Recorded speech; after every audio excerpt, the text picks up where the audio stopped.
will fuck you up. I can tell you one time, go grab your guns. I'll tell you one time, this day belongs to Washington. Why?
And this is left. That's after all the fighting, of course. Hello, and welcome to the War Room. This is day 212, I believe, of Russia's illegal incursion into the Ukraine. And today, it's rather interesting, actually, because many of you probably don't know this, but I think Pwnery has a girlfriend. Yes, I know. A lot of you have been wondering things. But yes, I think Pwnery has a girlfriend. And I think she's actually watching right now. And her name is Roxanne. And she doesn't have to turn on the red light. Because she's mine, not yours. Anyway, so if she's watching, good evening to you. Because I love you. Anyway. Today, welcome to the War Room. Today is day 212, as far as I'm aware. And today's theme is the Doomsday Clock. We are 100 seconds to Doomsday. Or maybe even closer.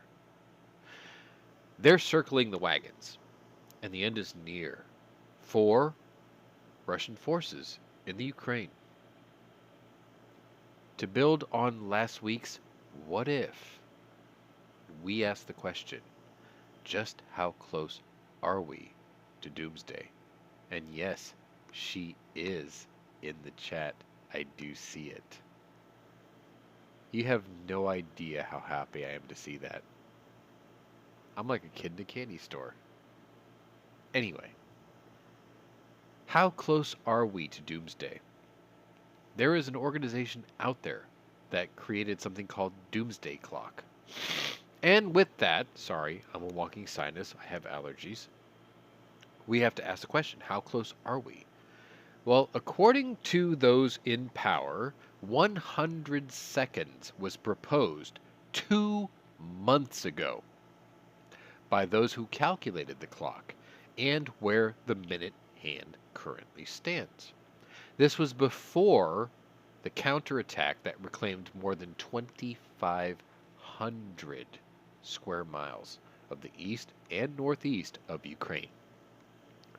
This was before the mass graves were recently found outside of Izium. This is the second time the world as a whole has seen evidence of genocide in the country of Ukraine. The first being outside of Bucha, which was actually in the west. But because that bald-headed, sawed-off little shit got away with it, now we've got to see it twice.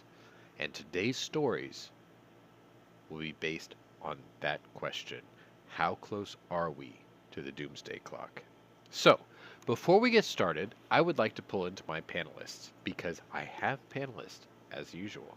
And tonight we will bring to you Mikhail Nightstrikesky, also known as Night Strike, who hosts Hit or Miss Tuesday nights, 9 o'clock. And he sprinkles a couple of shows in between throughout the week. So, good evening to you, sir. You there? Hello? Good. Okay. Yeah. So, before you ask, you saw her in the chat. You know she exists. Ha! Supposedly. That still could be you on your laptop typing. I'm just I don't have a laptop. No, you've got on many computers. I have a broken laptop behind me. Anyway, she'll type. I'm sure she'll type in the box and she'll say, Mike, I'm real. Whatever. Anyway, while I'm talking to you and my second co-host, also known as Scottish Naya, also known as Scott P79. You can follow him on his channel, despite the fact that he doesn't update very often. And he posts on Instagram, and he is in the lobby for Working Stiffs every day. So, good evening to you, sir. Evening. So, let's... Oh, look, she's typing away. Uh-oh. Watch out. She's typing. It's okay. It's fine. It's fine. I might have said a few things before we went on air, so I'm just glad she's there. Because Okay. I've known her since she was 17 years old. Uh-oh. I'm not going to get all mushy, but I'm very... You don't know what kind of mood I'm in because she's here. Long haul. Awesome. Super awesome. But anyway, let's go ahead and get started. The question of the day is, how close are we to the Doomsday Clock? We are 100 seconds to Doomsday. And for those of you who don't know what the Doomsday Clock is when the clock hits midnight. The world is supposed to end. Now, I know, Mike, you know this. Scott, you know this. But for just the majority of people who may catch this now or later, the Doomsday Clock is something that's been around for a long time. And people have always calculated, okay, what is going on in the world that could end the world? And let's be honest. You got North Korea, you got Iran, you got Russia, you got China. These are the things that are going on. I think they named it wrong because every time I hear 100 seconds to midnight, then I hear Eric Clapton's After Midnight right after. Well, Because it's a good song. At least that one.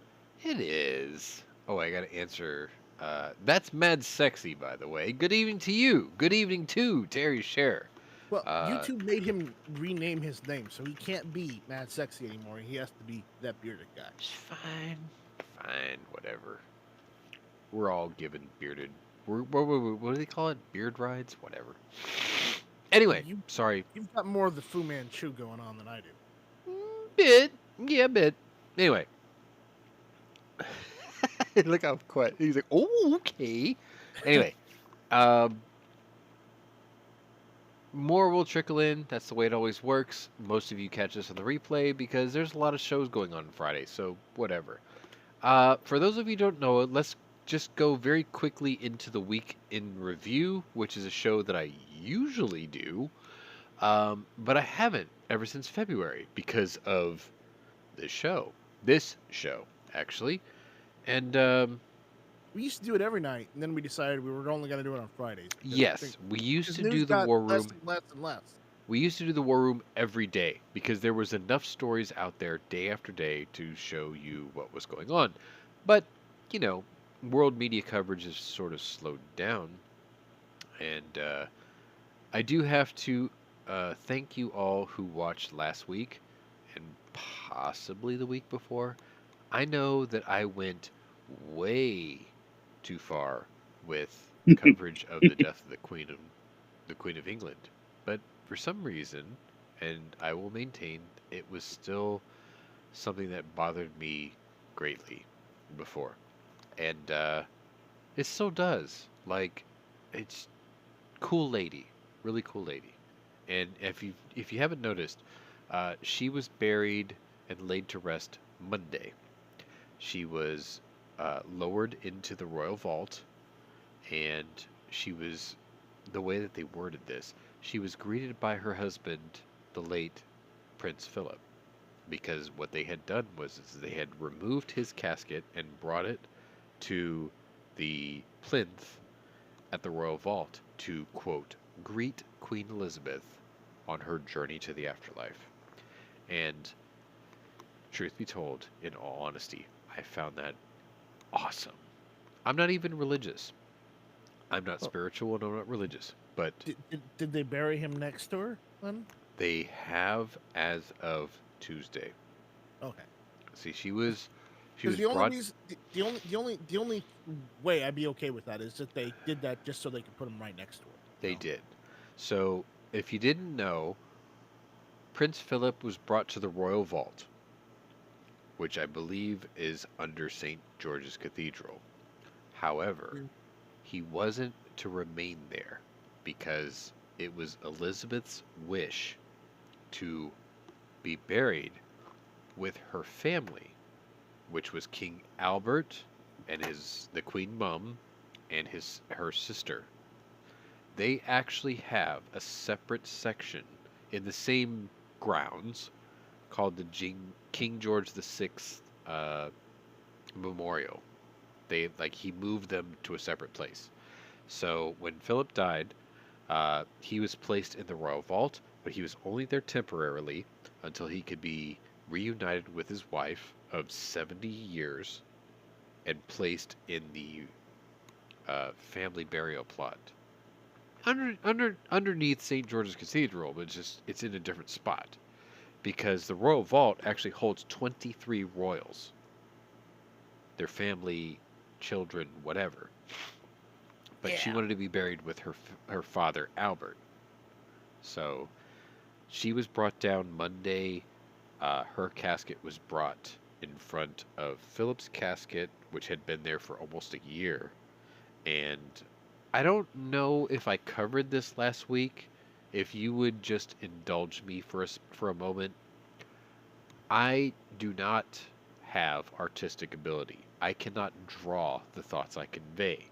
Had I had that ability, I would have drawn a very short cartoon because No, your stick figures work too, dude. no, it wouldn't do it justice, Mike. See, what I wanted to do If was you've ever seen XKCD, it doesn't matter. for me it does. Okay? I mean, this is the royal family. These are people who have been in my life my entire life and yours, Eh. realistically speaking, right? No, I'm not. I'm not No, willing she to do was it. in power the day you were born. She has been there your entire life. There's a don't thing in care. psychology we call object permanence. And the theory of object permanence is you recognize something as the universe because it was always there. She was there. She was queen when I was born. She was queen my entire life, and she was queen until the day she died. So she's like my mother. She was always there, and then Means one nothing to day me. she wasn't. And that bothered me because in psychology and sociology circles, the theory of object permanence is it's all you ever knew. And when it disappears and is gone, how do you mentally, psychologically, and sociologically, how do you cope with that? Me personally, I have come out of it on the other side okay. Like, I'm okay with that. But some people don't do that. For me, she was there my whole life. Elizabeth was my entire life. Not For my mine. mother, who was born in 1951, she was there her entire life. Because the fact of the matter is Albert died in 52, Queen Elizabeth, coronation, or sorry, I think I got that wrong. I think Albert died in 51, Elizabeth coronated in 52. Now, if I'm wrong, it's Albert died in 52, Elizabeth coronated in 53. Either way, my mother was an infant, so Elizabeth was all she ever knew. And then one day she was gone. My father, born last day of November 1935. Luckily and happily, still with me to this day. I take care of him every day. 2 months from now, in 7 days, he will be 87 years old. Realistically speaking, my dad was born in the reign of King George the Sixth, 5th and 6th, and the abdication and the ascension of one Queen Elizabeth II, because my dad graduated high school the year she was coronated, or right after. Object permanence, right? That's all he ever knew. She's gone. It left a hole in our mind that she used to be there and now she's gone. Now, for me, because I don't have the artistic ability, I can only describe to you what I was feeling and thinking that day. And I know this has been a while, and I know some of you don't care, and I get it. I think you're drunk. No. What I'm trying to Oh, he's convey- definitely drunk. What I'm trying to convey is it's hard to deal with the fact that there's something that was always there is now not there, right? Most people don't understand the theory of object permanence until, like, usually the first instance of that is when your family pet dies. Because you had it, you saw it its whole life, the pet dies, the pet left you behind, and now you have to go on without it, right? For some people, that's very difficult to deal with. The first real lesson for most people for the theory of object permanence is when your parents die, because obviously your whole existence is because of them. And one day they will leave you behind, and hopefully they have raised you and taught you the things in life that they learned so you can carry on. But for a lot of people, you know, they don't feel that loss until a parent dies. Well, my parents are still alive. I'm very fortunate for that. Most of your parents are still alive. You're very fortunate for that. So when the Queen died, it was like big hole in me. And I think I told Scott this. I'm pretty sure I told Mike this, my co-host. I said, you know, if I had the artistic ability, me mentally, I used to think about the final scene in the movie What Dreams May Come. And what's really shocking to me is if you think about it, Robin Williams, the actor, has been involved in some of the most meaningful movies of our lifetime. Good Morning Vietnam, Bicentennial Man, The Angriest Man in Brooklyn. He had this huge desire to show roles of existentialism. Well, anyway, in the movie What Dreams May Come, if you've never seen it, I highly encourage you to watch it, because what it is it's a love story, let's be honest, but the existentialism of it is mind-blowing, because it's a story about a man who was dedicated to his wife, and he was met with an unfortunate incident that ended his life early. He went to heaven, or his conception of heaven, and bear in mind, I'm not religious, so I'm not going to judge or put extra weight on this. But he went to what his interpretation of heaven was. He met a guide to tell him, hey, you're dead. This is heaven, and it's what you make of it. And he said, great, okay, how's my wife? And then the guide was like, you don't want to know. And he's like, no, I need to know. And he says, you don't want to know. And then he tells him, and Robin Williams sacrifices his piece of heaven to go to hell to save his wife. Like, what a love story, right? Anyway, I thought when Elizabeth died, at the very end of that movie, there's a scene where Robin Williams is reborn as a child because his guide told him, if the love of your life is meant to be, you will always find each other in every life beyond this one. So Robin Williams was like, fuck yeah, that's me. I'll find her. He saves his wife from his last life from hell, drags her out of it at the risk of his own life and his own peace, saves her, lives the joy of the afterlife, and gets reborn as a child. And the last scene of that movie, and I know I'm probably spoiling it for some of you, but get off your ass and go watch it. There's a scene where there's a child with a little paper boat, and he puts it off into the lake, and all of a sudden this other boat crashes into it and sinks his boat.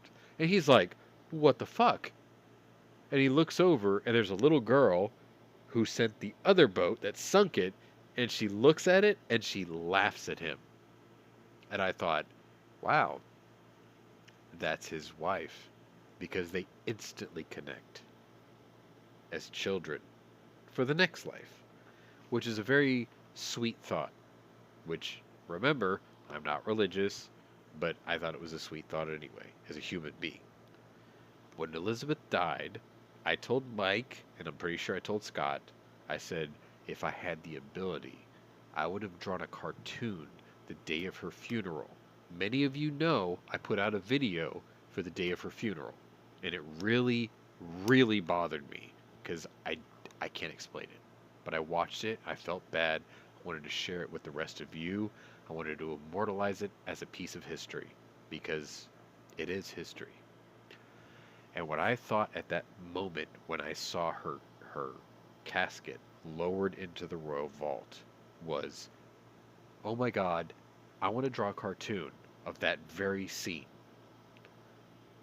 The Archbishop of Canterbury sending her off, the casket lowering into the vault, the royal family remaining, leaving. And as she goes down, it shows a casket going down into the ground. And then all of a sudden, the scene pans to the royal vault at the bottom. And you see, in comics, they write like sound effects. It's not actually a picture, it's just sound effects. That. And all of a sudden, the scene is the vault elevator lowering down. As it goes down to the vault, there's a 13-year-old girl standing there instead of the casket. And the 13-year-old girl goes down to the very bottom. And it's dark. And one light shines above her head. And at the other end of the royal vault, which I don't know if many of you knew this, the royal vault has daylight on the other end of it to an altar. And in between the elevator and that other altar is shelving for the 23 royal bodies that are interred there. But she comes down the elevator, and a 13-year-old girl is standing there, a young Elizabeth, and she looks and squints out to the distance to the other light on the other side of that crypt. And she sees, as the light focuses on the other end, Prince Philip, age 15, the day she first saw him. And her eyes lock onto his, and she starts to quiver, and her hands shake, and she runs towards the 15-year-old Prince Philip across the entire vault of all the dead kings before them, and embraces him and kisses him in a bright white light, and they both just vanish off into the hereafter. That Yep, was the he's definitely cartoon that was in my head the day I saw her go down to the vault. And I thought, you know what? If I had the ability and I drew that, that would have won me a Pulitzer Prize. Because I wanted that awesome thought to be the last thing I remember of her. Because let's be honest, she was a wonderful human being. You may not know about her life before she was queen. I do. I read her autobiography. I wrote her biography. I read her biography. I have seen her life in film. And I thought, you know what? If she wasn't a royal and I ran into her into a bar, I would have sat down and bought her a beer and we would just shoot the shit. That was the kind of person that was. Royal or not, decent human being. And I thought, I need to do that. And I never got the chance. But, Mike, Scott, we have a friend who did, didn't we? We know somebody who met her in person. Well, we know of someone. Yes, We know love. the chap. He actually met her because of his royal heritage. So, in our lifetime, awesome that we know somebody like that. Cool, right? Anyway, sorry. I just wanted to get that all out of the way because I wanted to share with you my Pulitzer Prize fantasy because I don't have the artistic ability, but I have the imagination. And I thought that was really cool. And I promise you that this will be the last week I say this, God save the Queen. Because now she is no longer with us, and we are now in the reign of King Charles III. And I thought it would be really cool that guys like me and Mike and Scott and the rest of you watching, if you're young enough, because I'm only 43, we are at a very unique point in history right now because we have witnessed the reign of Queen Elizabeth. We are now living in the reign of King Charles III. We will absolutely live That long just enough. feels wrong considering how awful his life has been. It's not so bad. But we also will be around long enough to see the reign of King William. And if we're very lucky, Yeah, we 'cause will Harry doesn't have a actually chance. witness the reign of King George VII, his son. Kind of neat. I'm not saying I'm loyal to the royals, right? You sound like it. I'd sound like it, but I mean, look, listen. Just because my family heritage is Irish, right? You should technically you should hate. No, I was about to point out we're going to waste another 40 minutes on the Queen. Oh wait, no, is we're this- done. Is, We're done. I is promise. this where he's going to tell us that his family is from Northern Ireland, otherwise known as England? No, mine is from my family is from Ireland proper. Well, then you should hate the royal family. No, the because based on what you're Northern telling me, Ireland we people have. hate the Queen. Anyway, whatever. No, We're no, done. The Northern Ireland people are loyalists. Whatever. Yeah, they're loyalists. Fine, whatever. I'm not loyal to either. I just thought she The was a cool Republic of lady. Ireland You hates them. look, okay. I didn't want to say this on air. The only reason that I'm mentioning this is because the day she died, right? I have a childhood friend that I have known since we were 7 years old. Okay? He was the first person I met when I moved to the house I live in right now. Because I moved here when I was a child, I bought this house at age 17. Okay? He has known me my whole life. He told me the Queen died before I found out. And he told me, he goes, hey, they've been showing clips of her all day. Yes. He goes, did you ever notice that the Queen, when she was 25 years old, looks a lot like your ex? Which, before he said that, I was like, no. But then after he said it, I was like, fuck you. And he goes, do you see that speech when she was 25 and she was like, she will dedicate her life as long or short as it is to the service of her people and the voice that she spoke in? He goes, do you ever notice that she sounds like your ex? I was like, fuck you. Because he was right. And I don't think that's what's bugging me about it. It's just she was a decent human being. And I just want to give her the time she deserves. Anyway, I know you guys are sick of hearing about it.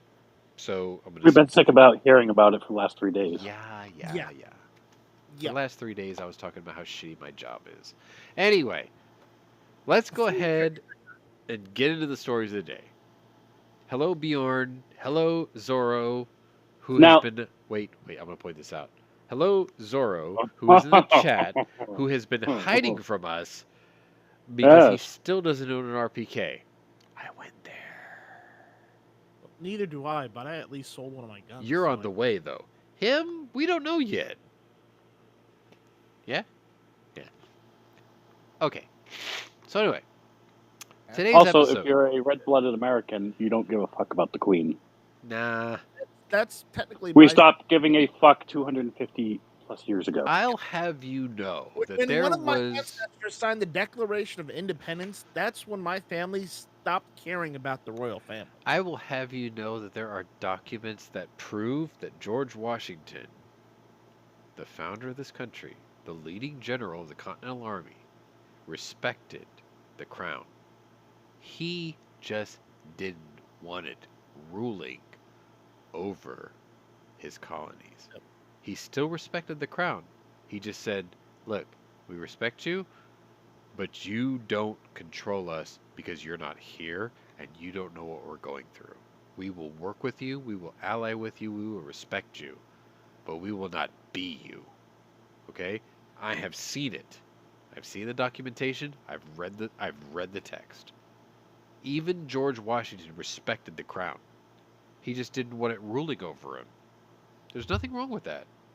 Which means he didn't respect the crown. No, he did. He just didn't want them to be overbearing. He was like, look, I respected you until the day we had to make it for ourselves here. And once that became a thing, a reality, he was like, you can't tell us what to do when you're not here having to live it with us. Uh-oh, there's a response. Zorro. I'll have you know that I'm dealing with some personal issue, kind sir. But you're right, I still don't have an RPK. Fair enough. Because he lives in California. No. And California sucks. Look, he has an FFL who owns a business in California and Arizona. That guy has been trying very hard to get Jaime in California what he wants.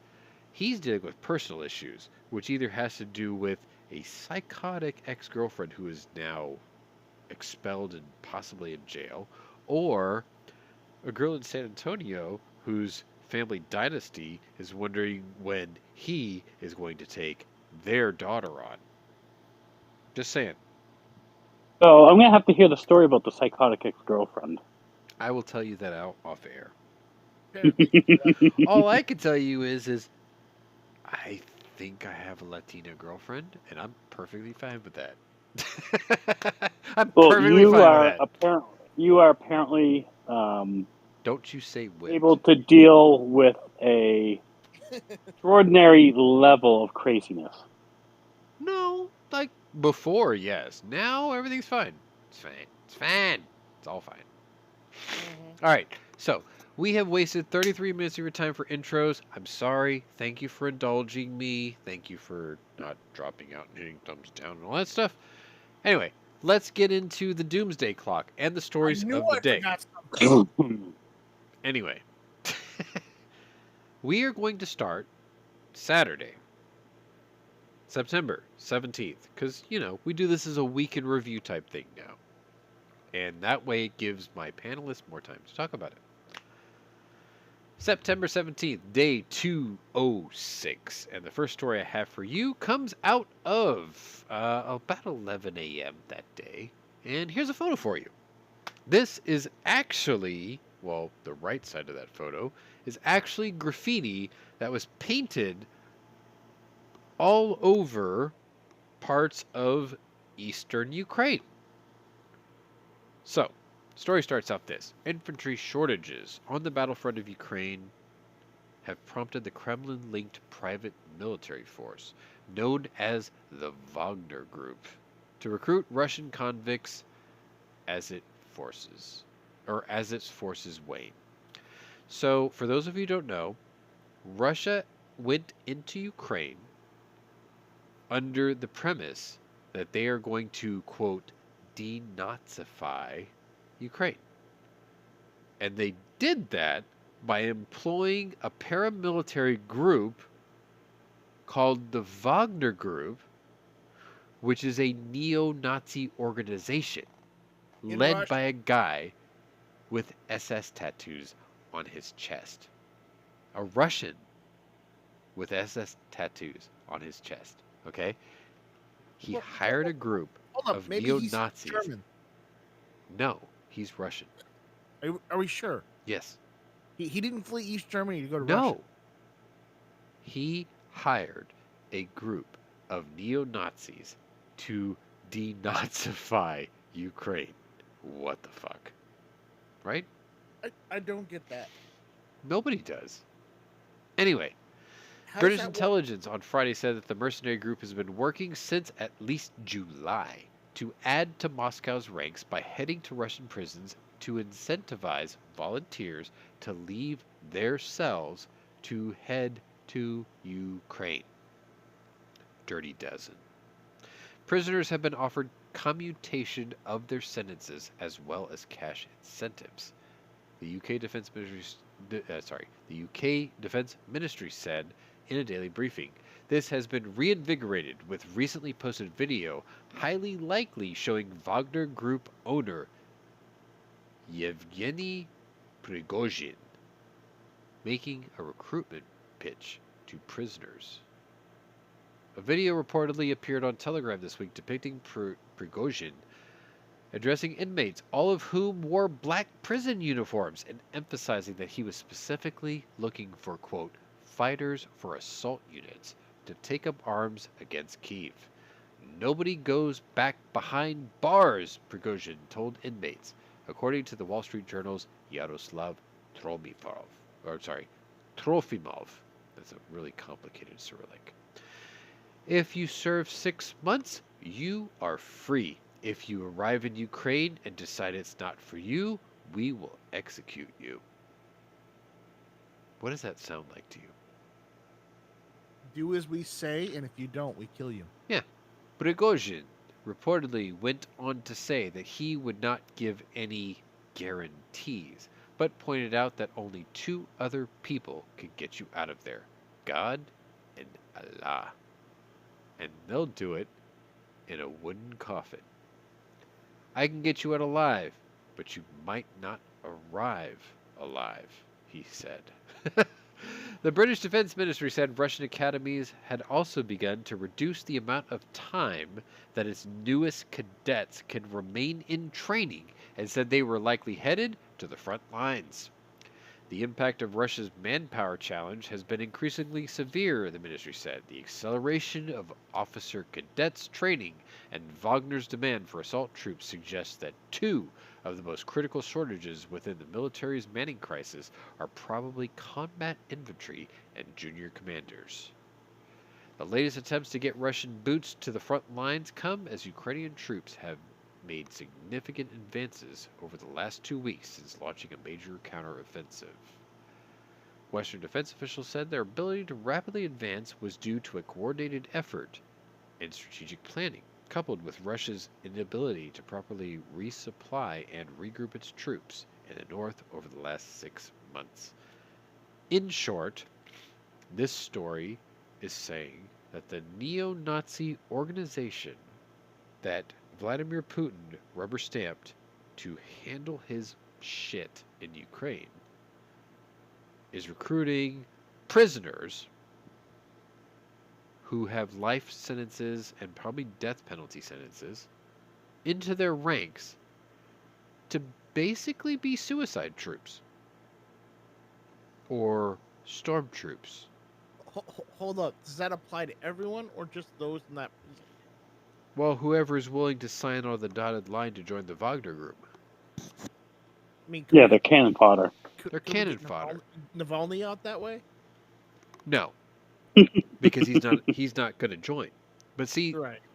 once upon a time, if you are a student of history, which I know Jaime is, Zorro, and I know some of you are that are listening and watching and in my panel, you would know that Genghis Khan pulled the same tactic centuries before. And what he had done was he had given people who were condemned to die an opportunity to basically enter the field of battle to join Valhalla, essentially, right? His version of it. And Yeah. once upon a time, when he actually invaded China and met the Great Wall of China, and he met the Chinese army, No, He the took wall these- came out after. he took these prisoners who stood at the front lines And they stood there and battle cried in front of the Chinese infantry. Stood there shouting battle cries and then decapitated themselves in front of the Chinese military to demoralize them. He got people to do that. You know, every 1 in 10 men in Asia are descendants of Genghis Khan. That's like 1 out of every 13 people on Earth are. Yeah. Including me. Yeah. Which is why I'm Yeah. such a warmonger. Anyway, point is, he convinced people condemned to die to go to the battlefield, shout battle cries, and kill themselves on the front line to demoralize the enemy. How is that any different than what the Russians are doing right now? There isn't a difference. We've also seen the atrocities lately of what the Russians did. Yes, too, and we will so- get to that. Yeah, the Russians. Yeah. We will get to that. Promise. Mhm. We'll get to So, that. Relax. well, no, I'm mentioning it. I'm mentioning it in passing. I'm not lamenting over it for a whole article. Sure. I'm just saying they've done some pretty awful things already. That's gotten them in some trouble with the world views. You mean like So- kill 26 million of their own people in 1945? Well, no, everybody knew Stalin. You mean like invading other countries? You mean like failing in Afghanistan? we did that. You too. mean like invading Poland? Oh, look, we just nailed it. Collectively, we have just nailed that. Anyway, let's move on. Speaking of Poland, they're getting rid of their Soviet arsenal and We're getting newer going arsenal. to get there. We're going to get there. Well, seeing the American weapons in action, I'm pretty sure they're like, fuck this shit. Well, Yeah. we're going to get there. Yeah, All right, we so want to next take story. out Russians. Here, photo. Might be graphic for some of you. Grow thicker skin. Because this is war. And this is what it looks like. Some war 450 bodies have been exhumed from a mass grave in Izium, a city in the northeast region of Kharkiv. A top Ukrainian official had said on Saturday. Russian troops withdrew from Kharkiv last week as Ukrainian forces made rapid advances and regained the majority of the region's territory back from Russian troops. But the devastation left in Russia's wake has been akin to atrocities and alleged war crimes witnessed in other regained areas across Ukraine like Bucha and Irpin. We are discovering new sites of atrocities and new evidence of war crimes. This came from Yuri Sak, advisor to Ukraine's defense minister. Men, women, children. Some of the bodies were dug with their hands tied behind their backs. Any dogs? Maybe. Witnesses of the bodies being exhumed. They depicted signs of being shot, killed by artillery fire, mines, or by airstrikes. Okay, sidebar. It's not strike with a Y. Sidebar, because I'm reading the comments, and obviously my girlfriend is saying stuff similar to me. So, I'm a halfie, she's a halfie. Neither one of us speak our native languages. Now you know. Anyway, moving on. Witnesses of the bodies saying, okay, I already got that. We are seeing what we have warned about before, that everywhere the Russian occupiers set their foot, they leave disaster, they leave atrocities, they commit war crimes, they terrify and terrorize peaceful populations, he added. Sack, The Russians have no respect for civilization. they have no respect for human life. Sack Which that said a needs to be torture pounded into chamber them. was found in the city of Kupiansk, roughly 75 miles north of Izium, and was allegedly used by Russian forces to terrorize those they suspected of working to thwart Russia's invasion. Reports on Friday suggested that as many as 10 torture chambers had been discovered since the Russian troops withdrew. Reports on Friday suggest... Oh, I already said that. Ukrainian forces since the beginning of September have retaken roughly... Ooh, this is a new update. 3,300 square miles of territory that was under Russian occupation. If you remember, last week it was 2,500. So we gained plus 800. Anyway. Yay! But Sak said the Ukrainians are not celebrating yet.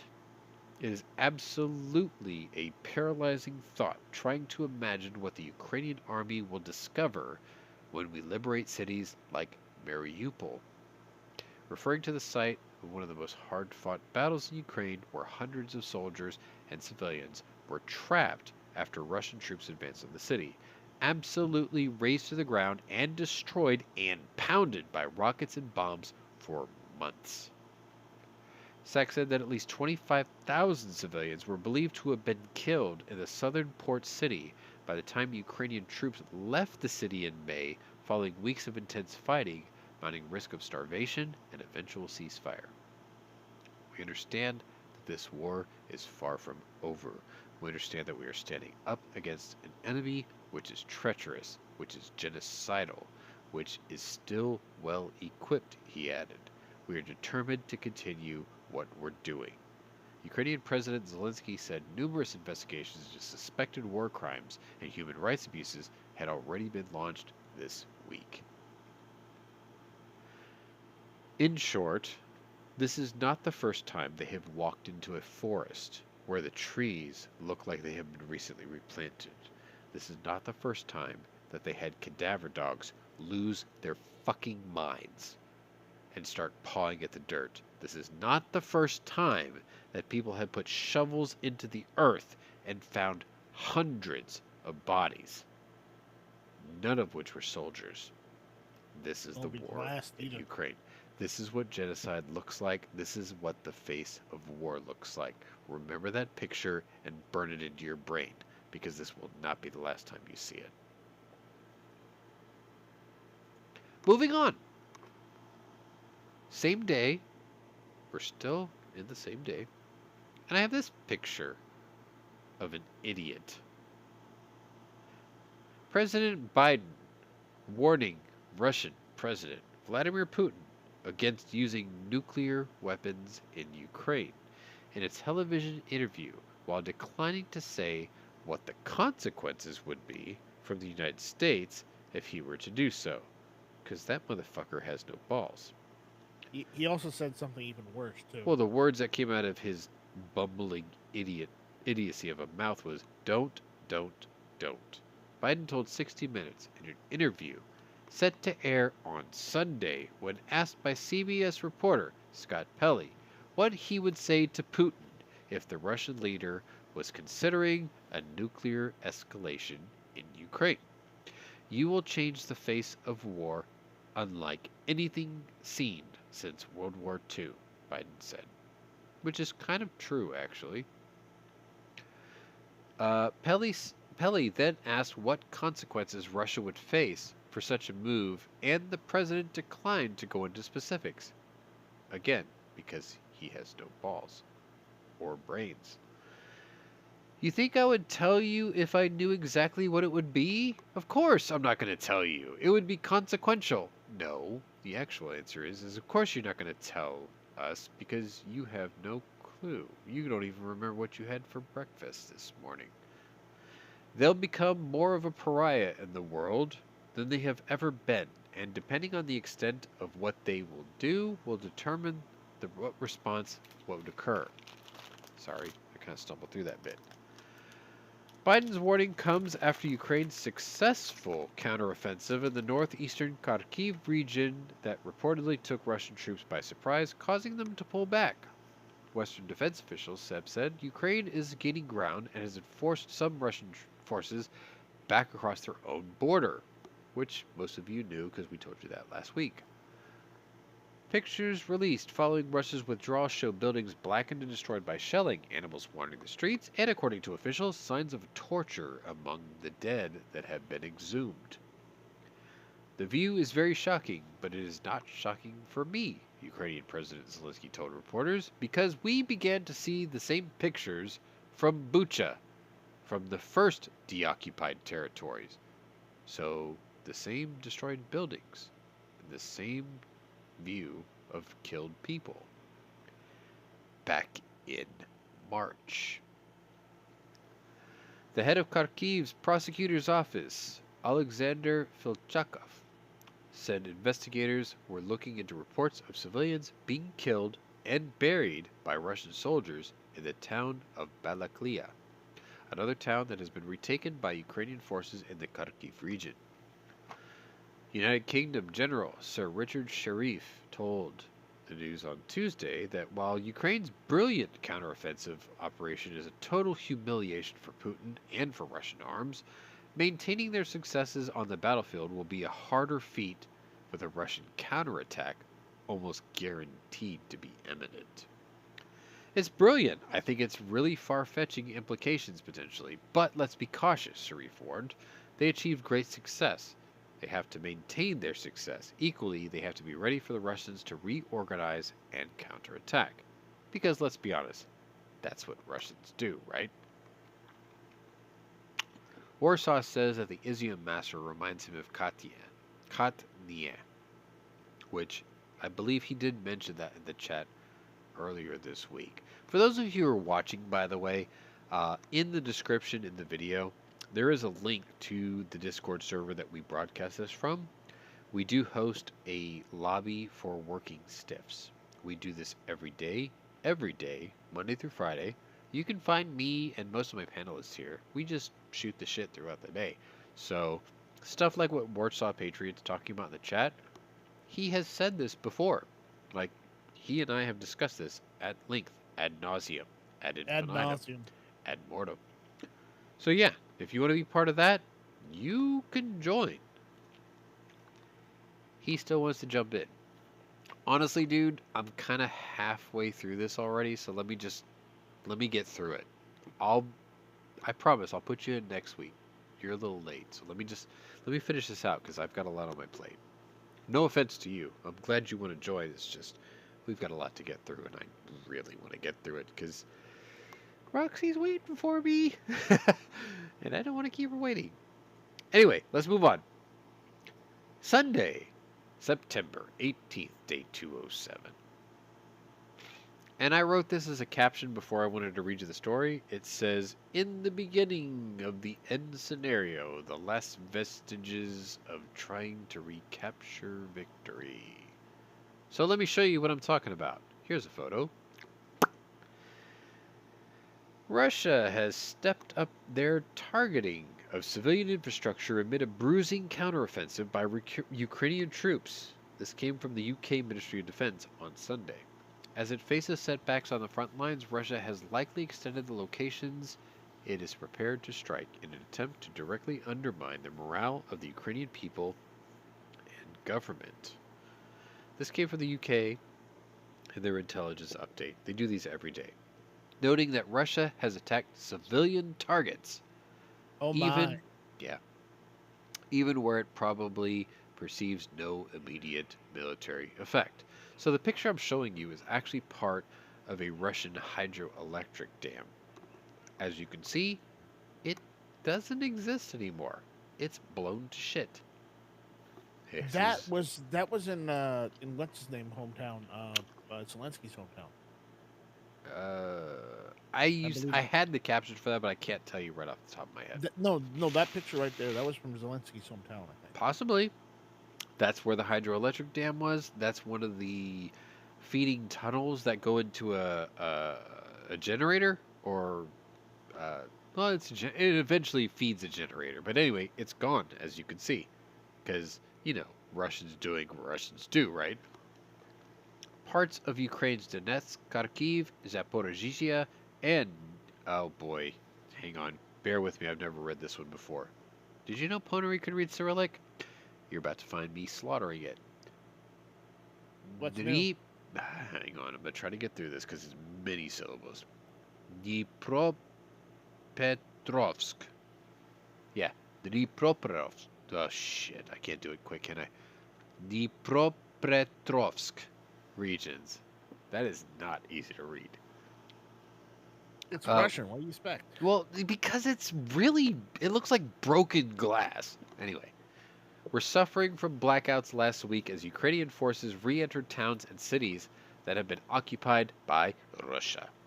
Ukrainian President Zelensky said that Russia was trying to, quote, deprive people of light and heat by attacking critical infrastructure as they retreated. 4 medics were killed and 2 patients were wounded by Russian shelling at a psychiatric hospital in the Kharkiv region. Governor Ole, oh boy, Ole Snyehubov, that took me a minute. Ole Snyehubov said on Sunday, I really need to work on my Cyrillic. I'm sorry. You do. I'm slaughtering it. Can you I'm do it? I'm so disappointed. In Can you do it? No. Okay, I'm doing my best. About 450 bodies were worse than you. Awesome. About 450 bodies were recovered this week from a mass grave in Izium, a city in the northeast region of Kharkiv. We are discovering new sites and atrocities and renew evidence of war crimes. Yuri Sak, an advisor of Ukraine's defense ministry, read to the news over the weekend. Men, women, and children, some of the bodies were dug out with their hands tied behind their backs. I will remind you that some of these stories will overlap because I'm giving you the whole week, so some of it kind of blends into one another. So if you think you heard this a couple of minutes ago, you probably did. A hospital was also shelled in Mykolaiv, a port on the Black Sea in southern Ukraine, according to officials. Cardinal Konrad Karczewski and others sent by the Vatican to provide humanitarian relief in Ukraine were shot at this week in Zaporizhia. Yes, representatives of the Vatican were shot by Russians. Shot at by Russians.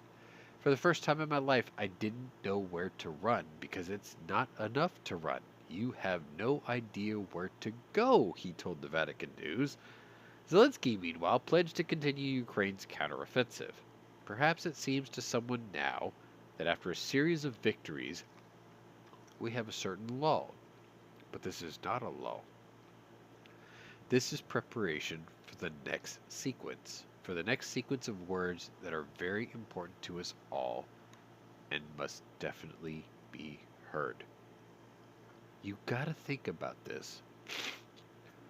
Vladimir Zelensky was an actor and a comedian, and yet he has kept a country together in the middle of an invasion. Do you think our president in the United States could do that? The current president? No. Should I remind you that today, for the first time, the Dow Jones Industrial Average dipped below 30,000 points. I'm not surprised. The day Joe Biden took office, it was at 34,000 points. Oil prices dropped below 79 cents a barrel because the economy is in decline. It's in collapse. There's an inflation rate that is killing this country. And yet that idiot is going to go on camera one of these days and go, see, I told you I'd bring oil prices down. Well, yeah, because you destroyed an entire global economy in the process, you moron. Anyway, let's move on. Same day. We're actually on the same day. We're still in Monday. Monday was a big day for the news, if you weren't aware. But anyway, we'll go to... Let's see. Did I get to this part yet? Give me a second. Yeah. Okay, we already did that part. So we're here now. Here's a picture for you. And I highlighted the photo just so you could see that this wasn't like a staged picture. I titled this picture Plant Attack. The circled area in that photo is Zaporizhia, the 6-reactor nuclear power plant, the largest in Europe. A Russian missile blasted a crater close to the nuclear power plant in southern Ukraine on Monday, damaging nearby industrial equipment, but not hitting its 3 reactors, 3 out of the 6 total. Ukrainian authorities denounced the move as an act of nuclear terrorism. The missile struck within 328 yards of the reactors at the South Ukraine nuclear power plant, near the city of, oh boy, Yuzhnokriansk in Mykolaiv. I got that right on the first try. Uh, leaving leaving a hole 6.5 feet deep and 13 feet wide. That photo you're seeing there, according to Ukrainian nuclear operator Energoatom. The reactors were operating normally and no employees were injured, it said, but the proximity of the strike renewed fears that Russia's nearly 7-month-long war in Ukraine might produce a radiation disaster. The nuclear station is Ukraine's second largest after the Zaporizhia nuclear power plant, which has repeatedly come under fire. Following recent battlefield setbacks, Russian President Vladimir Putin threatened last week to step up Russian attacks on Ukrainian infrastructure. Throughout the war, Russia has targeted Ukraine's electricity generation and transmission equipment, causing blackouts and endangering the safety systems of the country's largest nuclear plants. The industrial complex that includes the South Ukraine plant sits along the southern Bug River, about 190 miles south of the capital, Kyiv. The attack also caused the temporary shutdown of a nearby hydroelectric power plant, shattered more than 100 windows at the complex, and severed 3 major power lines. Ukraine's defense ministry released a black and white photo showing 2 large fireballs erupting one after the other in the dark, followed by an incandescent shower of sparks at 19 minutes after midnight. The ministry and Energoatom called the strike nuclear terrorism. The Russian Defense Ministry and the United Nations nuclear watchdog, the IAEA, did not immediately comment on the attack. Russian forces have occupied the Zaporizhia nuclear power plant, Europe's largest, since early after the invasion. Shelling has cut off the plant's transmission lines, forcing operators to shut down its 6 reactors to avoid a radiation disaster. Sidebar: Zaporizhia is closed. It's cold. The reactors are all shut down. Just so you know. Russia and the Ukraine have traded blame for the strikes. The IAEA, which is stationed monitors at the Zaporizhia plant, said a main transmission line was reconnected Friday, providing the electricity it needs to cool its reactors. But the mayor of Enerhodar, where Zaporizhia plant is located, reported more Russian shelling Monday in the city's industrial zone. While warning Friday of a possible ramp-up of strikes, Putin claimed his forces had so far acted with restraint, but warned if the situation develops this way, our response will be more serious. Just recently, the Russian armed forces have delivered a couple of impactful strikes, he says. Let's consider those as warnings. The latest Russian shelling killed at least 8 civilians and wounded 22 others, Ukraine's presidential office said Monday. The governor of the northeastern Kharkiv region, which is largely back in Ukrainian hands, said Russian shelling killed 4 medical workers trying to evacuate patients from a psychiatric hospital and wounded 2 patients. The mayor of the Russian-occupied city of Donetsk, meanwhile, said shelling by Ukrainian forces had killed 13 civilians and wounded 8 over there. Bullshit. Patricia Lewis, the International Security Research Director at the Chatham House think tank in London, said attacks at the Zaporizhia plant and Monday's strike on the South Ukraine plant indicated that the Russian military was attempting to knock Ukrainian nuclear power plants offline before the winter. I wonder why. It's a very, very dangerous situation and an illegal act to be targeting nuclear power plants. This came from Lewis, and he did this interview with the Associated Press. Only the generals will know the intent, but there's clearly an obvious pattern here. What they seem to be doing each time is to try to cut the power off to the reactor. It is a very clumsy way to do it, but how accurate are these missiles, she asks. Power is needed to run the pumps that circulate cooling water to the reactors, preventing overheating and, in a worst-case scenario, a radiation-spewing nuclear fuel meltdown. Like, where should we use for an example?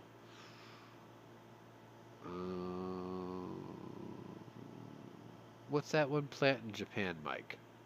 Dai Fukushima. Thank you. That's the one I'm thinking of. Do they want to replicate that?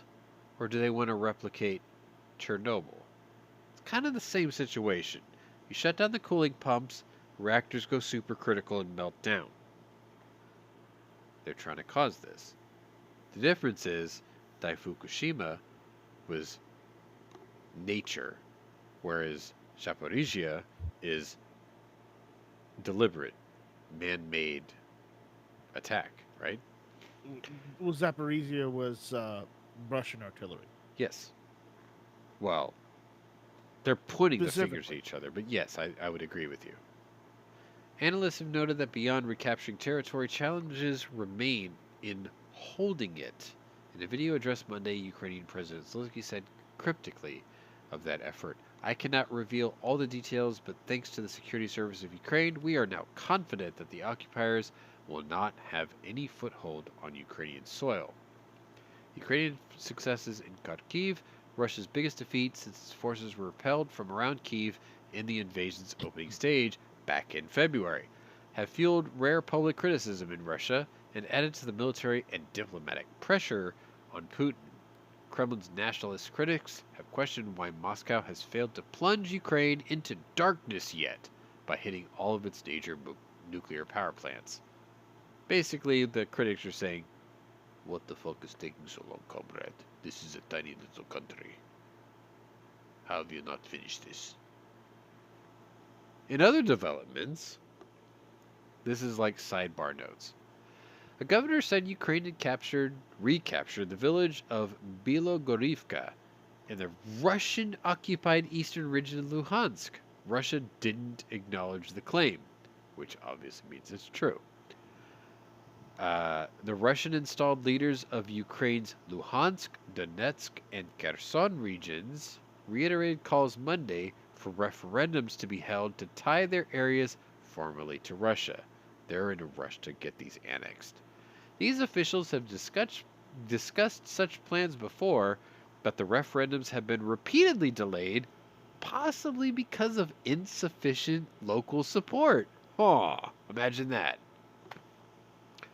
The Supreme Court in the Russian-occupied region of Luhansk convicted a former interpreter of the Organization for Security and Cooperation in Europe and another person whose duties were not specified of high treason on Monday.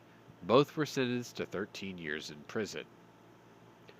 You want to bet if one of those was Brittany Griner? Moving on. The Baltic nations of Estonia, Latvia, and Lithuania closed their borders Monday to all Russian citizens in response to domestic support in Russia for the war in Ukraine. Poland will join the ban 3 days from today, September 26th. Iconic singer Alla Pugacheva became the most prominent Russian celebrity to criticize the war, describing Russia in an Instagram post Sunday as a pariah and saying its soldiers were dying for illusionary goals. Valery Fedyaev, head of the Russian President's Human Rights Council, accused Pugacheva of treason. When singers attack the government and the government attacks you and accuses you of treason, you kind of have to wonder who's telling the truth here. Anyway, let's move on. That's a long-ass story, wasn't it? Sorry it took so long. Okay. Now we're going to get more into the nuclear clock stories. Tuesday, September 20th, day 209.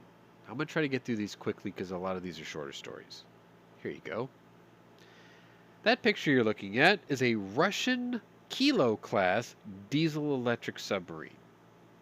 It also happens to be the majority of the submarines used in the Black Sea Fleet. Why is that important? Here we go. Russia has likely removed all of its Kilo-class submarines from the Black Sea Fleet off of Crimea over concerns that it is no longer secure as Ukraine sets its sights on retaking the peninsula. According to the Ministry of Defense Daily Update, Moscow has certainly moved its entire fleet from Sevastopol in Crimea to Novorossiysk in southern Russia. This is highly likely due to the recent change in the local security threat level in the face of increased Ukrainian long-range strike capability, the Defense Ministry said. Scott, how did they regain this long-distance strike capability? Well, I believe it starts with an H and ends in poon. I believe it has something to do with the fact that we have equipped them with HIMARS systems. Oh, not just that. Harpoon. Harpoon. Neptune. Turkish. Sounds familiar, doesn't it? Turkish donated Russian S-400 missile systems. Love it. Anyway, it remains unclear what long-range strike capabilities Ukraine has or has used, as Kyiv has repeatedly called on Western allies to supply them with even longer-range artillery weaponry, like the U.S. Army Tactical Missile System, ATACMS. Oh. She's got to go. I'll call you soon, I promise. I got to get through the rest of this, though. Anyway, the U.S. Army Tactical Missile System, which has a range of roughly 185 miles. The U.S. has said that it will not send ATACMS over concerns of sparking a third world war. Now, for those of you who listened to last week's episodes, you would already believe that we're already in it.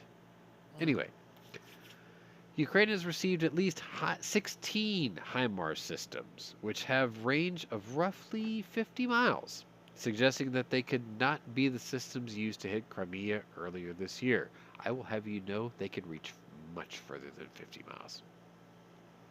Kyiv has remained tight-lipped about what systems it has used to hit these Russian targets and did not immediately take responsibility for the attacks following strikes.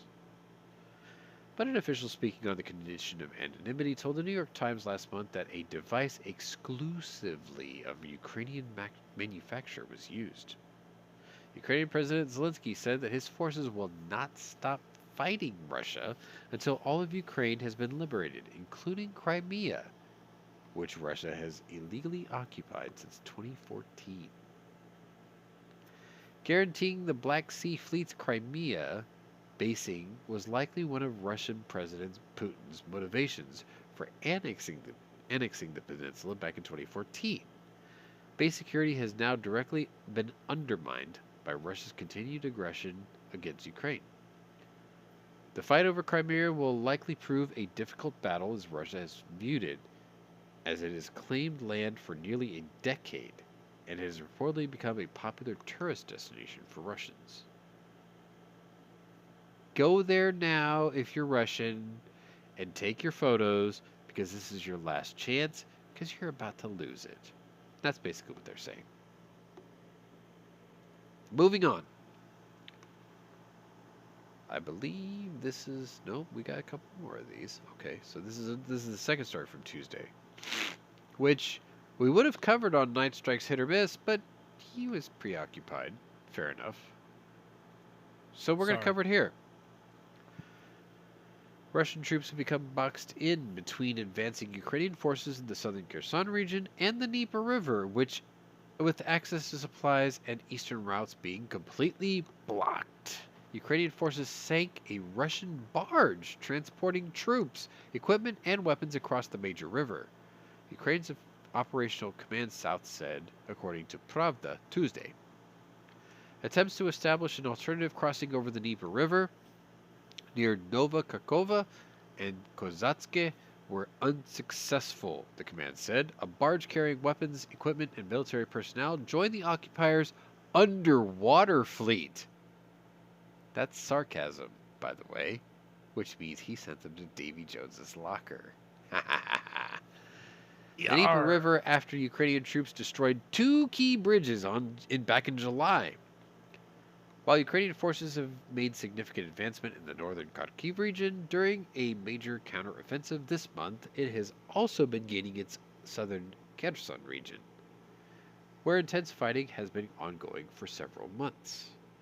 Reports of guerrilla warfare in the city of Kherson reportedly broke out over the weekend between Russian troops who were looking to take what they can before they flee.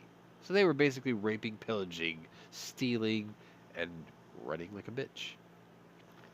A top advisor to Ukraine's president and vocal critic on social media, Mikhailo Podolyak, said Sunday that the fighting in downtown Kherson showed a manifestation of growing tension between Kremlin-linked militant forces of the Wagner Group, Chechen forces led by Moscow-appointed Ramzan Kadyrov, Russian soldiers, and intelligence officials affiliated with Russia's Federal Security Services, the successor agency to the KGB. Sidebar, let me just point this out. What they're saying is the neo-Nazi Wagner Group is infighting with the FSS and FSB. regular Russian soldiers. They're infighting amongst themselves. FSB. FSS, that's the new one. Oh God. Same thing, essentially, though. You're They right. changed the name again. Yes, they did. Can we just keep calling it the KGB? Can we just call them assholes? We're just gonna call him Soon to gay. be Let's dead just assholes. call them Slav shit. The number of domestic conflicts is increasing. Parties divide the loot before they even flee, considering the news about armed forces of Ukrainian approach. So they're like, oh shit, let's just take it and go, before they even get there. Podolyak's comments suggest Russia could withdraw troops from the regional stronghold as Ukrainian forces advance, similar to steps taken by Moscow as Ukrainian soldiers have made swift gains in Kharkiv. But retreating east from Kherson will prove more difficult for Russian forces who have to contend with the Dnieper River, a major waterway that runs the entire length of the country and splits its eastern regions in the south from the central and western parts of Ukraine. It's like the Mississippi River in the United States. It's huge. That's the gist of it. As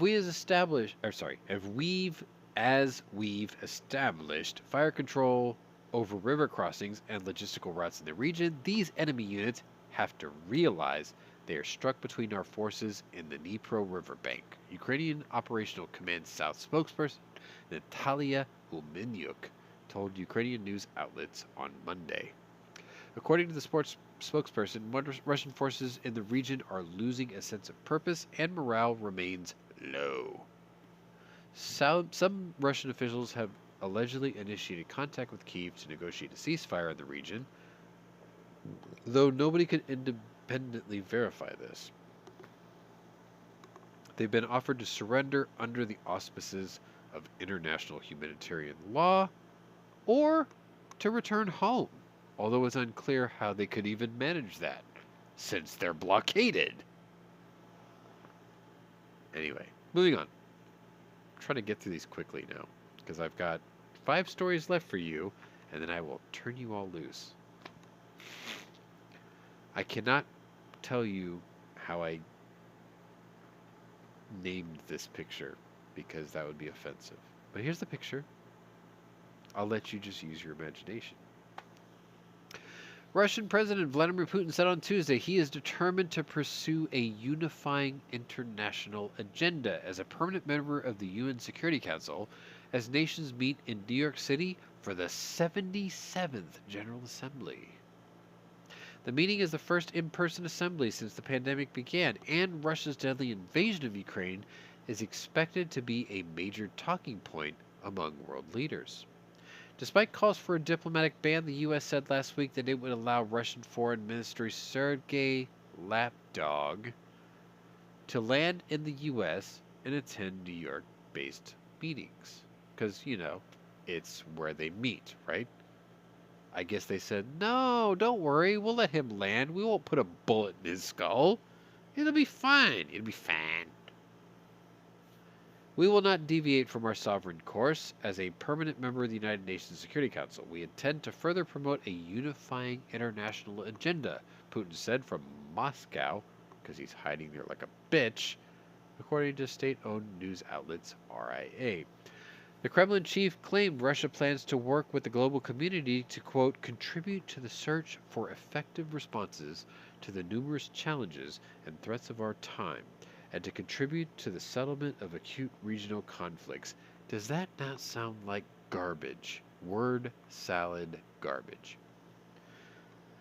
Putin's comments come just 1 week after he attended the Shanghai Cooperation Organization with China and accused Western...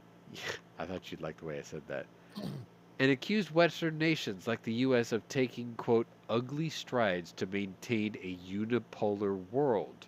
A sentiment he again echoed Tuesday. Not at 9 o'clock, with a Y. Such an objective development towards multipolarity, unfortunately, runs into the resistance of those who are trying to maintain the role of hegemon in world affairs and control everything, he added. I like the fact that he uses big words that the laymen don't understand. I do like that. Putin has taken issue with Washington's support for Kyiv amid Russia's deadly war in Ukraine and has repeatedly warned the U.S. of becoming more directly involved. Though on Tuesday, he claimed his comments on moving towards a polycentric world were, quote, outside of the context of the events that are taking place in Ukraine. The majority of UN nations have condemned Russia's war in Ukraine, and 93 nations voted in May to suspend Russia from the Human Rights Council, while 58 nations abstained and 24 voted against it.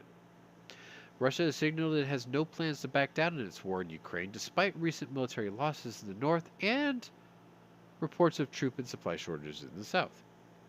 On Tuesday, occupying officials in Ukraine's Donetsk, Luhansk, and Kherson and Zaporizhzhia regions, I keep saying that with too many syllables, Zaporizhzhia regions, said they would hold referendums to annex regions starting this week. Ukrainian and international officials have condemned these referendums as illegitimate, despite Moscow's claims that local Ukrainians will vote on whether they want to remain part of Ukraine. Little sidebar here. There were 5 stories following this one about what they call sham elections on whether they want to remain as part of Ukraine. The reason they were called sham elections was because Russia apparently paid attention to the 2020 presidential elections of the United States. They bussed in Russians into these regions to vote for Ukrainian sovereignty, or against Ukrainian sovereignty. Kind of funny how that works. They copied it. Which is why no one will actually accept those results. Right, but you know what? They did it anyway because they thought they could get away with it. But, yeah, right, like you said, everyone's calling it a sham election. The only difference is when Ukraine calls an election a sham, they believe it. Whereas when half this country calls an election a sham, they're called political extremists and insurrectionists. Just saying. I'm not passing judgment. I'm just telling you what I saw. That's the difference between a free country and ours. Clearly. Anyway. Crimea, when results allegedly showed that some 97% of voters supported Ukrainian's region joining Russia. Bullshit. Reporting later showed that only 30% of Crimeans actually voted in the process, and of the voters, only 15% of those supported or actually Ukrainian annexation. So yeah, they're just basically saying the same thing I just said. People busted votes. None of them lived there. It's a sham election. Moving on. 4 to go. My bladder's about to burst. I'm trying to get through these quickly. I'm sorry. Wednesday, September 21st, day 210.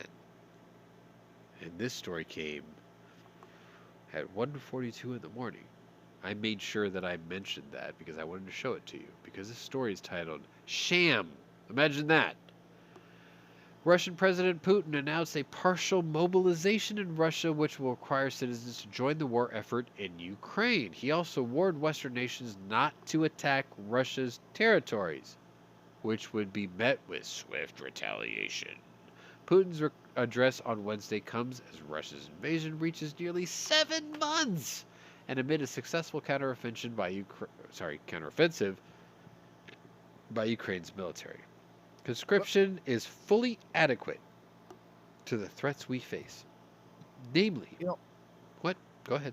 I have something to add to this, so just let me know when it's time. No, go ahead. Go ahead. Of the what you call it, the mobilization they're doing, Yes. this partial mobilization, Yes. they've exempted IT workers, bankers, and journalists among the professionals to be excluded from the draft, said the defense minister. Really? No. That's kinda You're right. surprising that I they read exempted about that. There journalists. were exemptions made, and I was gonna post that story, but I sort of let it go.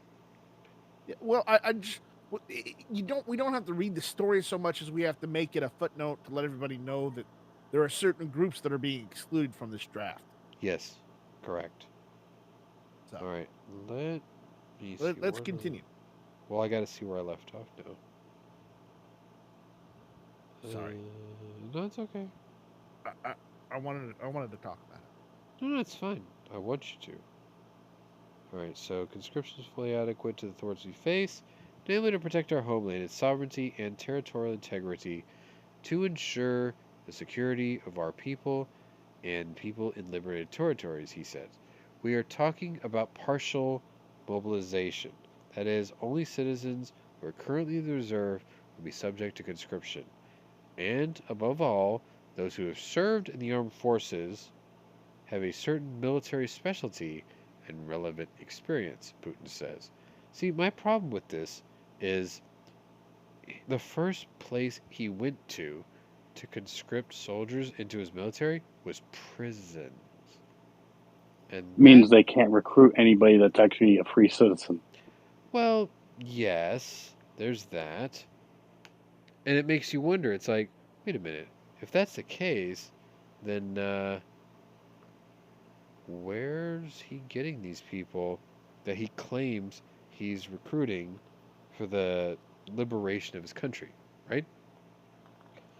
So anyway, let me go ahead and push forward. Putin's partial mobilization is set to start on Wednesday. The statement also comes one day after Russia announced it intends to hold elections in Russian-controlled regions in eastern and southern Ukraine. This would allow these regions to join Russia. Such elections would undoubtedly escalate the war. Putin has threatened the West not to interfere. He also discouraged them from nuclear blackmail or using nukes against Russia. To those who allow themselves such statements regarding Russia, I want to remind you that our country also has various means of destruction, and for separate components and more modern of those NATO countries, and when the territorial integrity of our country is threatened to protect Russia and our people, we will certainly use all means at our disposal, he says. Now, I read that and it just rubs off like word salad. The next part is, it's not a bluff, the Russian president added. The referendums are set to start Friday in the Luhansk, Kherson, Zaporizhia, and Donetsk regions. Should those regions successfully vote to join Russia, the deputy head of Russia's Security Council said it would enable his country to use any means to defend them. Such a vote to join Russia is also seen as irreversible, Dmitry Medvedev added. Have you heard that name before? Let me remind you who Dmitry Medvedev was. He was the man who succeeded Vladimir Putin as president of Russia. And when his term expired, he became prime minister of Russia. So Putin could become president of Russia. And then they kept trading back and forth. You be president, I be prime minister. This is why they're still in power today. On Wednesday, Ukrainian President Volodymyr Zelensky condemned these efforts and said that such votes amount to just noise. The situation on the front line clearly indicates the initiative belongs to Ukraine, he says. Our positions do not change because of the noise or any announcements somewhere, and we enjoy the full support of our partners in this. The referendum votes, which were dismissed by Western leaders, are expected to go in Russia's favor. I thank all of our friends and partners of Ukraine for today's mass-principled, firm condemnation of Russia's attempts to stage a new sham referenda, Zelensky added. U.S. Ambassador to Ukraine, Bridget Brink, said that the sham referenda and mobilization are signs of weakness and of Russian failure. The United States will never recognize Russia's claim to purportedly annex Ukrainian territory, and we will continue to stand with Ukraine for as long as it takes, she added. UK Defense Secretary Ben Wallace similarly responded to Putin's comments in a tweet Wednesday. President Putin's breaking of his own promises not to mobilize parts of his population and the illegal annexation of parts of Ukraine are an admission that his invasion is failing, he says. He and his defense minister have sent tens of thousands of their own citizens to their deaths, ill-equipped and poorly led. No amount of threats and propaganda can hide the fact that Ukraine is winning their war. The international community are united, and Russia is becoming a global pariah. I really like the way he worded that, actually. The Defense Ministry also released an intelligence update concerning the ongoing war efforts between Ukraine and Russia. These referendums will follow the Russian Duma's formal recognition of the Donetsk and Luhansk People's Republics on the 21st of February 2022. The ministry said the urgency is likely driven by fears of imminent Ukrainian attack and the expectation of greater security after formally becoming part of Russia.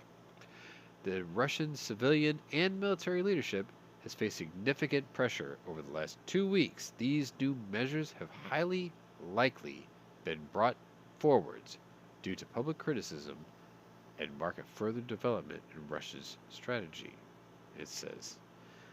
Several other countries issued statements condemning Putin's statements, including China, Germany, Netherlands, Latvia, and Lithuania. The nuclear power plant located in Zaporizhia, which had become an urgent concern for the international community amid Russia's provocations, would be firmly under Russia's control following an election to join the country. Yes, that was the long story. My apologies. Moving on. I think this is... No, there's a couple more. Okay.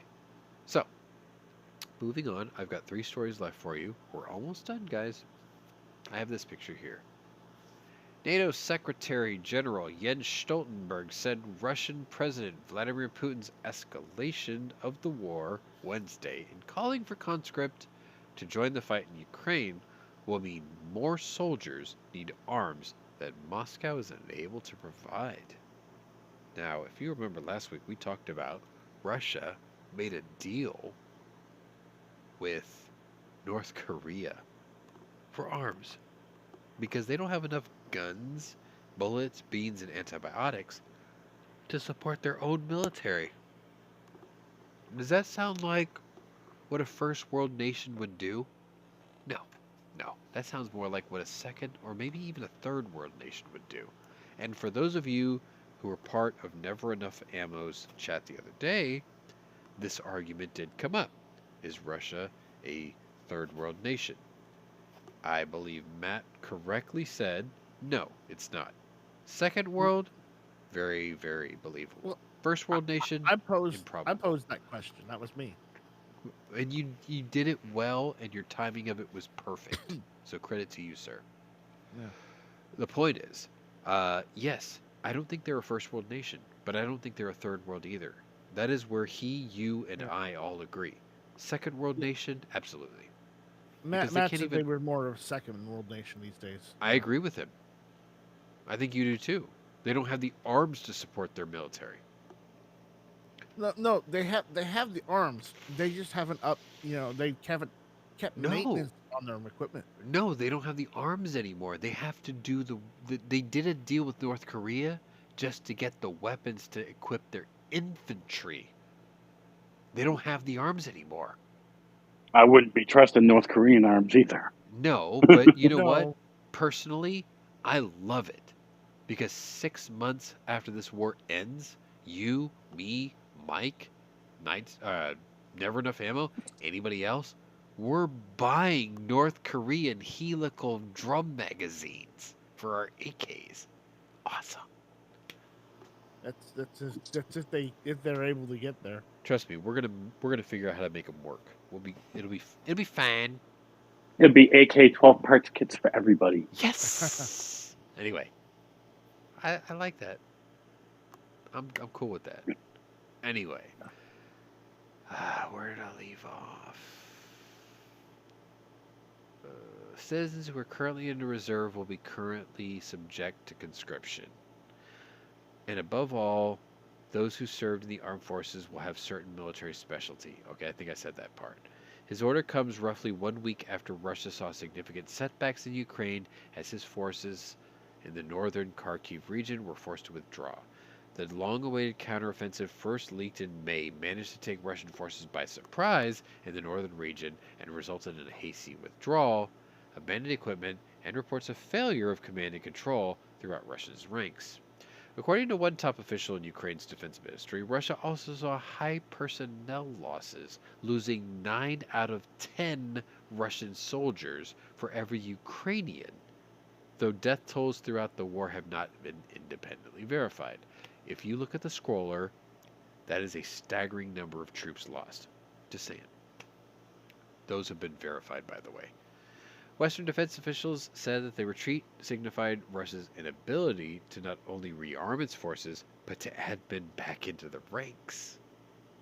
Russian Defense Minister Sergei Shoigu, which I remember right was dismissed, said some 300,000 men can expect to be drafted into active duty following Putin's order, though Stoltenberg said that he was hesitant to accept those figures.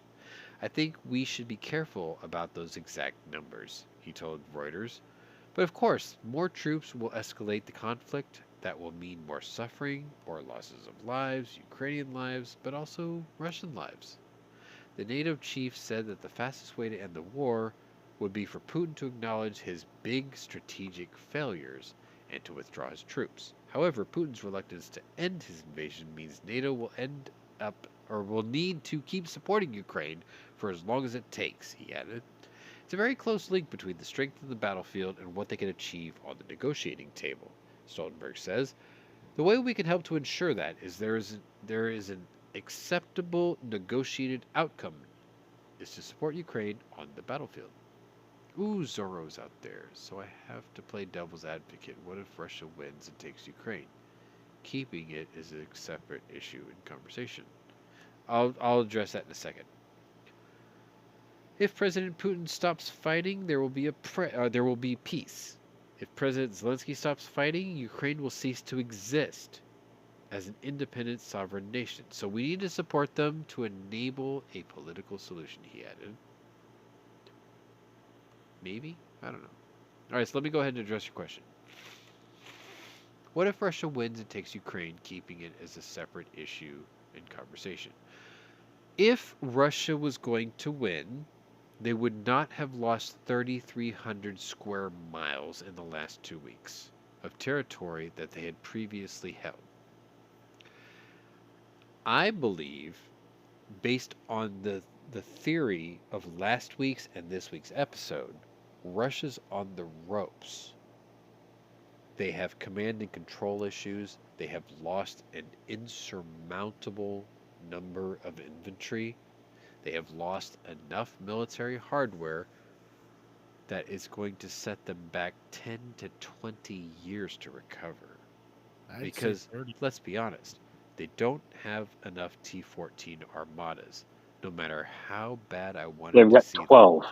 Yeah, they don't have enough Su-57 Felon 5th Gen attack fighters. They don't have enough working Kinzhal hypersonic missiles. What they do have is an abundance of bodies, 7,000 nuclear warheads, 7,700 if I'm not mistaken. And even if only 1% of that total number had delivery system ballistic missiles available, that's 77 nuclear warheads. That's 77. Putin only needs 12. He only has to take out Berlin, Paris, Prague, London, Helsinki, Stockholm, Kiev, Athens, Rome. Maybe Portugal and Spain, maybe Yugoslavia, Croatia, Bosnia, Herzegovina, maybe. But he only needs 12 nuclear warheads to ruin the entire world. To say that Well, he has if 7,700 warheads and only 1% delivery system, he still has 6 times more than he needs to do the job. well, if he really wanted to piss off half the world, or a third of the world, he'd only have to nuke one city. Either way, point is, Somewhere in the Middle East. even if only 1% of his entire arsenal was working, that's more than enough. It's 6 times more than he needs. So, I don't think Russia's taking Ukraine. Because if they could have, they would have. They can't. Right now, the question for the last 2 weeks of the war room is how cornered is Putin and how radical will he react from defeat? That's the question. Anyway, next story is, I preface this with sign of the times, is there a fear of failure? So, penultimate story. If you made it this far, I commend you. We're going to finish this in less than 2 hours, so you have that to look forward to. Here's the picture. China on Wednesday called on Ukraine and Russia to kickstart peace talks just hours after Russian President Putin escalated the war by mobilizing conscripts to join the fight. We call on parties concerned to resolve the issue through dialogue and negotiation to find a solution that accommodates all parties' legitimate security concerns. This came from Chinese Foreign Ministry Wang Wenbin. We also hope the international community will create conditions and space for that. Wenbin's comments echoed talking points Beijing has spouted since Russia invaded Ukraine nearly 7 months ago, accusing the West of prolonging the war by not taking seriously Russia's alleged security concerns. When asked China's position regarding Russia's announcement this week that it intends to hold referendums on annexing at least 4 regions in Ukraine, including Donetsk, Luhansk, Zaporizhia, and Kherson areas, Wenbin said Beijing's stance was consistent and clear. We believe that all countries deserve respect for their sovereignty and territorial integrity, that the purposes and principles of the UN Charter should be observed, and that the legitimate security concerns of any country should be taken seriously, he added. China has consistently refused to condemn Russia's war and has called on the international community to take seriously Russia's expressed security concerns, particularly as it relates to NATO. Putin attempted to justify his special military operation in Ukraine by saying it was necessary to ensure Ukraine did not join NATO, which he views as a chief threat to Russia. President Biden struck down these claims Wednesday at the 77th UN General Assembly, saying, "No one threatened Russia, and no one other than Russia sought conflict." Putin's own words make his true purpose unmistakable, Biden says. Just before he invaded, Putin asserted, and I quote, "Ukraine was created by Russia and never had real statehood." End quote. NATO's Secretary General Jens Stoltenberg said on Wednesday that he warned against the expanding relationship between Russia and China amid the war in Ukraine, and said that the threat it poses to Western nations is getting closer. China is becoming more and more important, is becoming a more and more important part of the security environment that we have to respond to, he says. This increases the importance of NATO allies standing together and realizing that China is part of security challenges we need to face today and in the future. Let me take all that word salad and try to condense this into a much more simple message. NATO is tiny. NATO is a group of nations whose combined populations are maybe half or less than half of the entire population of China. And what he's saying is we need to contain China, who outnumber us, before they realize they outnumber us. That's the word salad there. I hate to say it, Yeah? but I think they already know they outnumber us. Well, yes, the leadership does, but the majority of the Chinese people don't. Because they're too busy keeping their head down. Well, the Chinese people are ignorant because their government keeps them that way. Yes, exactly. So they're trying to say we need to contain this before they all realize it. So Zorro says, I don't know, but I think that Russia will take Ukraine. He's just saying he's not disagreeing with me. The fact of the matter is, Zorro, is if you look at the way that the Russians attacked Ukraine, in the beginning, they tried to take the capital and decapitate leadership. They failed. They were pushed back into Belarus, because Belarus was a co-conspirator to this attack. That made Belarus look bad. Russia had to retreat through it, regroup, and reattack the east. They attacked in the east. Now they had their shit pushed in, and now they're getting shoved back across their own borders. To suggest that they're going to take Ukraine at this point, one has to ask, how? You don't have boots on the ground to maintain your gains. You can nuke it, but then nobody gains anything. So I would have to respectfully disagree. Just because I'm looking at Ukraine as a chessboard, and I have seen the pieces that Russia has placed on that board wiped off the board. They're still back at the beginning of the table. They're not pushing in anymore. They're getting pushed out. You can destroy the board, but then no side wins. So I would have to disagree with you on this. I think Ukraine, by proxy of all the NATO allies, have done an amazing and commendable job of pushing Russia back out.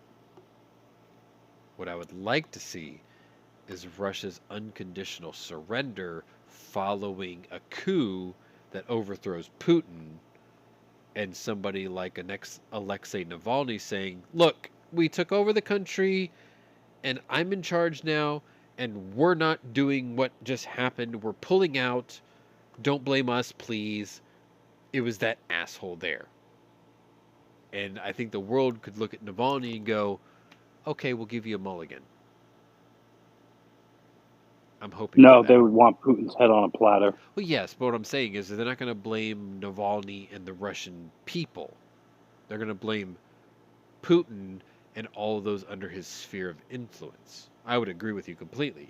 And I think that's where the reparations game begins. See, what I really hope is next week's War Room, we could talk about reparations and what Russia's going to lose.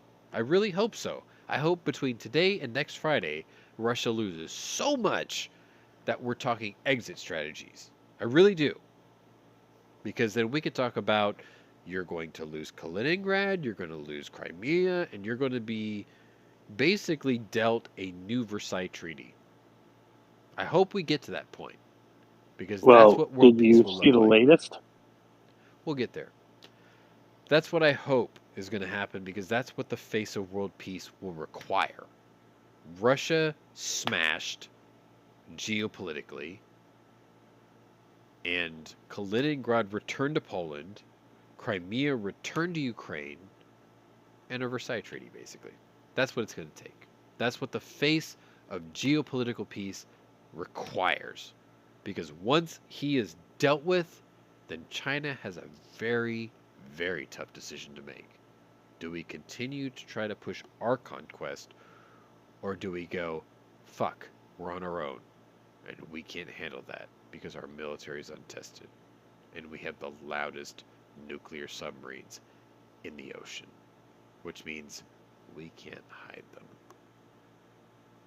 Moving on to the last story of the day. I did not have a Friday story, so my stories end on day 211. But because it's in support of this theory we have. So, Thursday, September 22nd, 2011. I have 9 minutes to get through this before Roxy starts asking me why I'm not calling. Yes, that is a cage I willingly walked into. Fuck you. Willingly. Willingly. I labeled this story ICC this.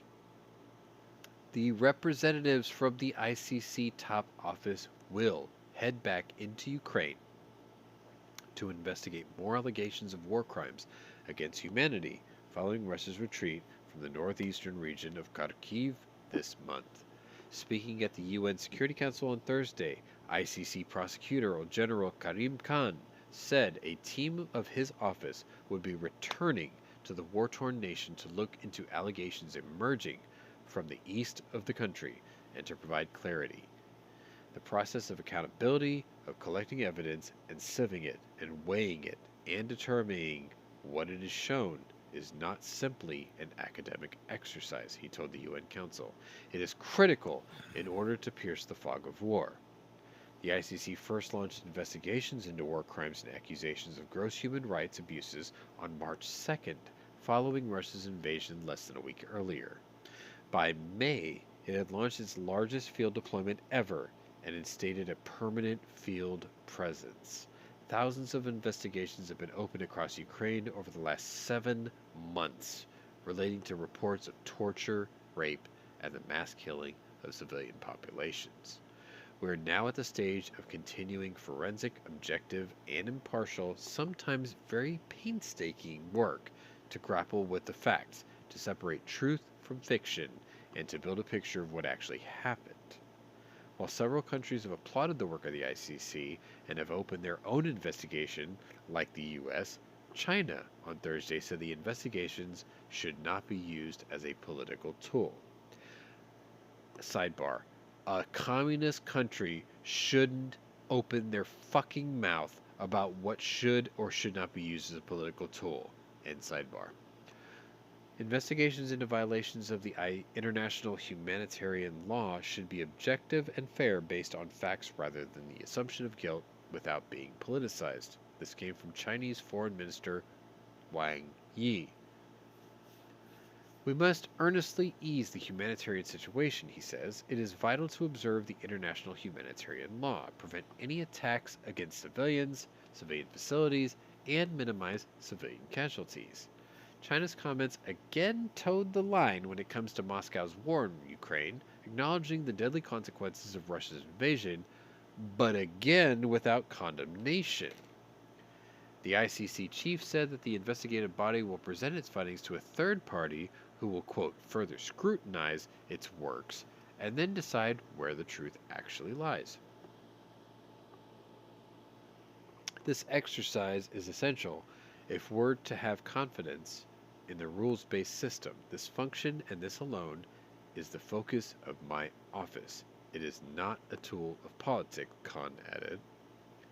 The ICC said the international body needs to renew its pledge to commitments made following the Nuremberg trials to uphold basic human rights. There's no statutes of limitations to war crimes and to march forward together, he says. So, that is the stories I have for you today. The question that I started with beginning at this episode was the Doomsday Clock. 100 seconds to Doomsday. Or are we even closer? Is the end near for Russian forces in Ukraine? And to build on last week's what if, which was, would Putin have a broken arrow moment? Fuck them if they can't take a joke. We asked the question, just how close are we to Doomsday? Remember that 100 seconds to Doomsday was proposed 2 months ago by those who calculate the clock and where the minute hand stands. This was before the counterattack that claimed more than 3,300 square miles of east and northeast Ukraine, which was generally held by Russian forces back in February. This was before the mass graves were found outside of Izium this week, the second time the world had seen evidence of genocide in the country. The first was Bucha back in March. So, Scott, Mike, how close are we to the Doomsday Clock? Do you think we're 100 seconds? Or do you think it's not as bad as it really seems?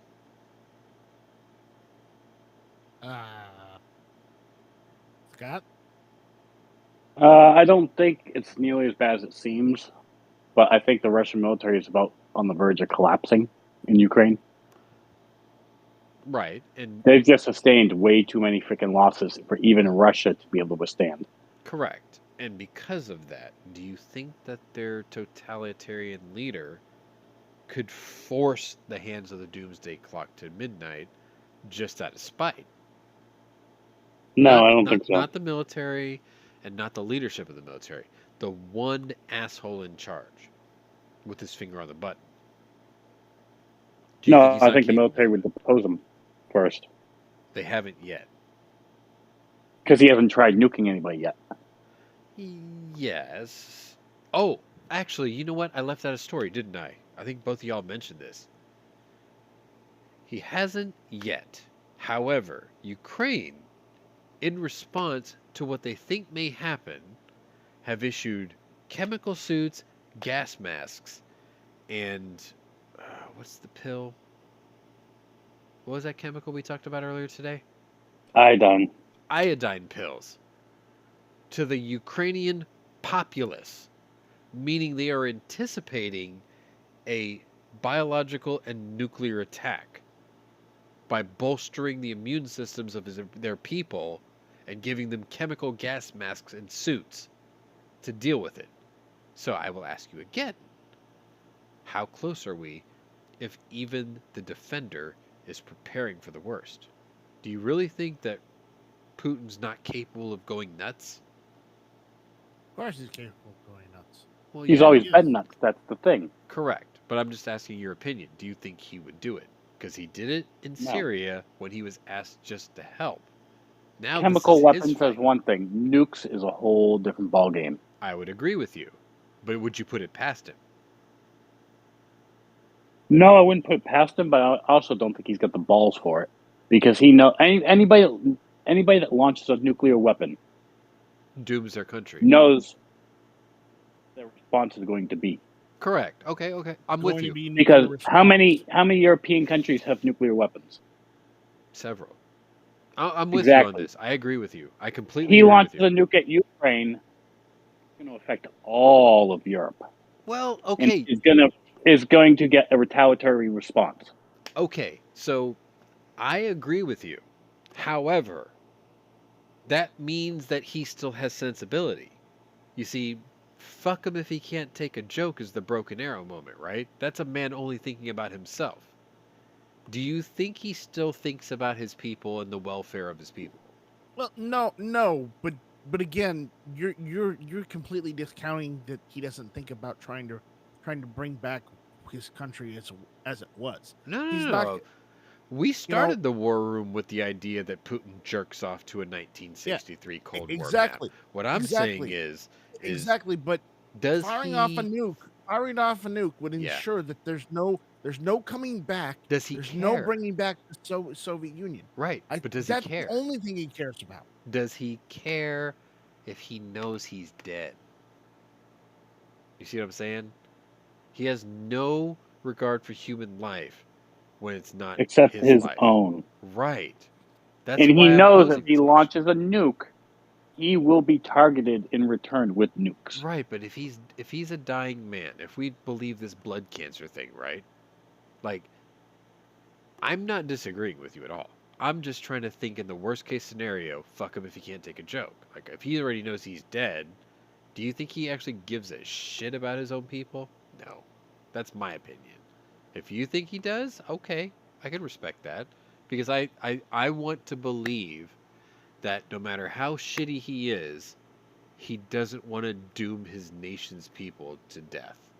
But he has no regard for human life, so I have a hard time believing that he cares. That's all I'm saying. I would argue that we are 10 seconds from doomsday. Not 100, 10. Because I think that little bald, short, sawed-off cocksucker will push the button out of spite. Okay, 10 seconds. 10 Starting seconds. now.